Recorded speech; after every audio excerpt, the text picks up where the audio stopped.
The RV Show USA is brought to you by Rockwood, building better RVs, making smarter RVs. Welcome again, everybody, to the RV Show USA, the most listened to, most talked about show about RVing and the RV lifestyle on the planet. Because we tell you the good, the sometimes not so good, the occasional downright ugly parts of what millions of Americans love to do. That's escape and spend quality time with their family and friends exploring our great country. I am Alan Warren, the RV Wingman. I'm a wingman with a lot of experience in steering you away from the bad guys and steering you towards connecting you with the best folks in the RV industry. By the way, I've been told that I got a real sixth sense sometimes. I know it may seem like that to some people, but the truth is my sixth sense comes from three things. It comes from experience, wisdom, and the study of failure. That's right. I'm going to elaborate on that in segment number 4 with a monologue that I've written for anybody who has purchased an RV from Camping World in the last 4 or 5 years.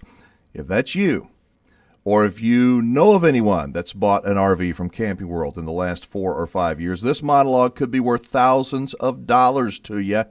Again, that's going to be in segment 4.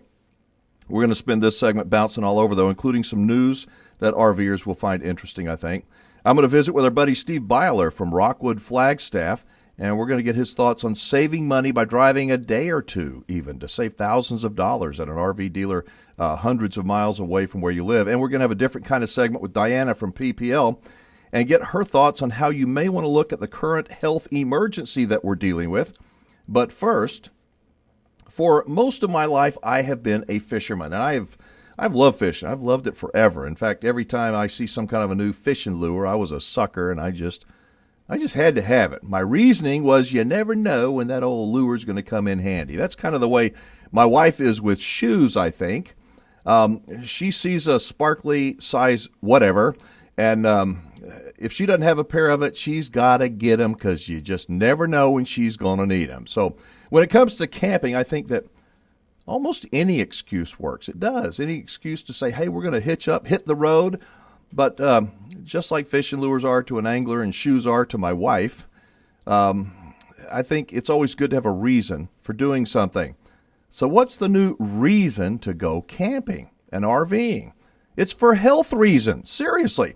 I'm not kidding. Studies have shown for years that the health benefits are immense of going camping and getting off the asphalt. Today, with concerts and basketball games and festivals and events being canceled left and right, restaurants and bars and schools being closed due to the coronavirus, what better excuse could there be than hitching up and hitting the road? Now, if you're thinking, hey, that's a great idea, I got to tell you, at Big Chief, our campground in Central Texas, we are busier than Marcus Lemonis is trying to keep all his customers happy with the recent phone calls we are getting. I know that we are not the exception either. On a totally serious note, I recently read a story that was, I thought, most interesting. Way back in 1918, when the worldwide pandemic of influenza was killing people all over the globe, our soldiers were coming back from World War I, and many of them were just deathly ill, literally deathly ill. And there were some important findings. The first was that there was a common denominator among most of those who did die or were strictly ill. It was a combination of close quarters with others and very poor ventilation. Yeah, just like today, being on a cruise ship or an airplane or a crowded indoor event. 100 years ago, doctors called it open-air therapy. They realized that the combination of fresh circulating air with sunlight was actually, get this, a disinfectant, and the mortality rate of those who were severely affected went down by 75%. We've got a link up on our Facebook page right now to the entire story if you're interested. Check it out. I think it's really interesting, but to me, not surprising.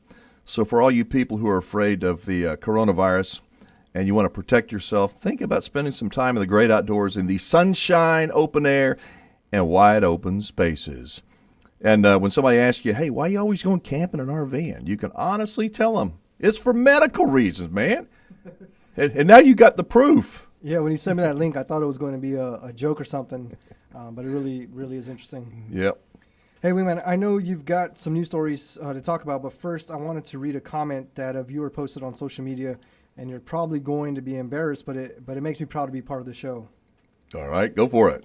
This was one from one of our videos. This guy said, "I would just like to say what a great guy that Wingman is. I know it's like his job to talk on the radio, but I am a pretty good judge of character, and I can tell he is not in it for the job. He is in it for his heart. I bet when the man shows up for work, which is radio, he feels like Santa Claus or Robin Hood. He likes to help people and point them in the right direction, or play referee between RV dealers, RV manufacturers, and campers consumers. Just seems like a great guy, and if I can get down to Texas, I would like to camp at his park and try to meet him." That's nice. Yeah, I did see that. It makes me feel good. It really does. Yeah, me too. I thought it was nice to see how this show connects and impacts so many people throughout the nation, and I'm just glad to be a part of it. All right. Well, it goes both ways, Jumpin' John. You're the wingman's wingman. So what do you say we report on a little bit of news in the way of RVing and the RV lifestyle that we found in RVtravel.com? Dateline, Arizona, everybody. For folks who plan on hiking in the Santa Rita Mountains, be on the lookout for animals that are in attack mode. Apparently, a jogger was recently confronted by a very aggressive fox. Yeah, fox. It appeared to be quite angry that this jogger ventured into his territory. And you probably know what happened. What does the fox say? Oh, come on now. He actually said something a little bit different to the large intruder. Go away, scary monster, go away. Go away.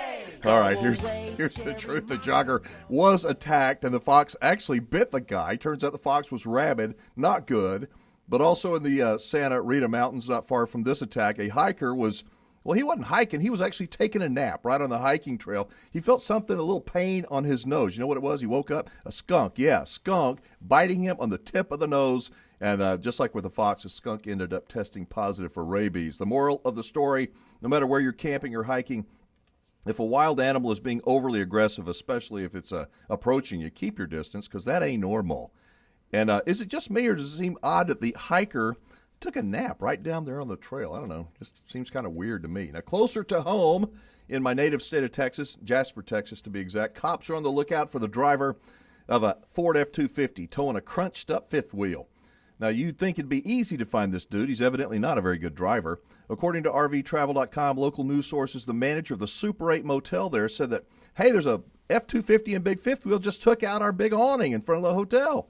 Then he took off. Short time later, another report of the mystery truck and fifth wheel, this time taking out the some property over at a local storage facility.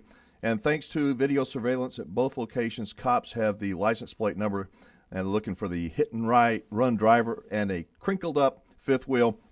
After arrest and paying restitution, this guy's going to be trying to raise money on a GoFundMe account to attend driver's training. All right. I made the last part of that up. But anyway, the cops do have a license number, and we're trying to catch up with that bad boy. Oh, yeah. Bad boys, what you gonna All right, and another story about another bad boy not far away from the hit and run that I just mentioned. RVtravel.com reports that this one, Jason Chambers, stopped into a Dollar General, do a little bit of shopping in his truck, travel trailer obviously parked outside. Only problem was travel trailer didn't belong to Jason. No, it didn't. Actually, the owner drove by and saw his own travel trailer parked behind Jason's truck. Cops were called out to Dollar General. Now Jason is facing a $5,000 needing $5,000 to get out of jail. He faces charges of felony theft. No word on what happened to what Jason bought at Dollar General, but supposedly the travel trailer is doing just fine. I think he bought some toilet paper. he was in there trying to get some toilet paper. That's right. All right, so these stories and many more can be found in RVtravel.com, the longest-running online newsletter about the RV lifestyle in the country. You can subscribe for free at rvtravel.com/radio, rvtravel.com/radio. Now, before we hit the break, I got a monologue for segment 4 today, folks. It's going to be a good one. It's for anyone and everyone who bought an RV from Camping World in the last 4 or 5 years.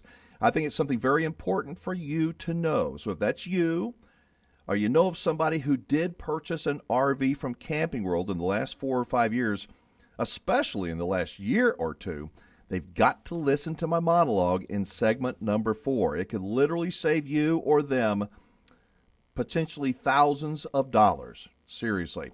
I'm Alan Warren, the RV Wingman. This is the RV Show USA, the country's most listened to, the most talked about show on radio and social media about the RV lifestyle. I'll be back after this quick timeout.